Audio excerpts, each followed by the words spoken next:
ചെണ്ടയ്ക്ക് കോല് വീഴുന്നിടത്തൊക്കെ എത്തിക്കോളും എന്നൊക്കെ പറയാറില്ലേ. ഇതിപ്പോ മേളം മാത്രല്ല, തന്റെ ഭക്തജനങ്ങളെയെല്ലാം കാണാൻ കരിക്കകത്തമ്മ തങ്കരഥത്തിൽ പുറത്തെഴുന്നള്ളിരിക്കുകയല്ലേ.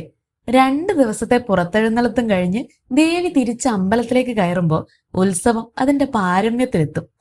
കണ്ണും മനസ്സും നിറഞ്ഞ് കണ്ടു നിൽക്കാം. അതിനാണ് ഈ പോക്ക്. ദൂരെ നിന്നും ചെണ്ടമേളം ഒക്കെ കേട്ടപ്പോ ദാ എത്തിന്ന് വിചാരിച്ചങ്ങ് പുറപ്പെട്ടു. കാലേക്കൂട്ടി പുറപ്പെട്ട് വളരെ നേരത്തെ എത്തി കാത്തു നിൽക്കും. എല്ലാ വർഷവും ഇത് സംഭവിക്കാറുണ്ടെങ്കിലും പിന്നെയും പിന്നെയും അത് റിപ്പീറ്റ് ചെയ്യും. ആ വെയിറ്റിംഗ് പീരീഡിൽ വീണ്ടും കടകളിലൊക്കെ ഒന്ന് കറങ്ങാലോ.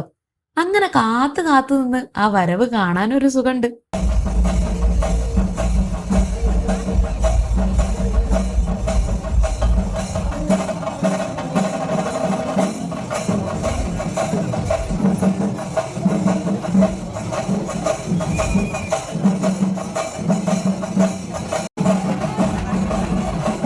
ചെണ്ടമേളത്തിന്റെയും വർണ്ണാഭമായ കാഴ്ചകളുടെയും അകമ്പടിയോടെ പുഷ്പാഭിഷേകത്തോടെ കരിക്കകത്തമ്മ തിരിച്ചു കയറും.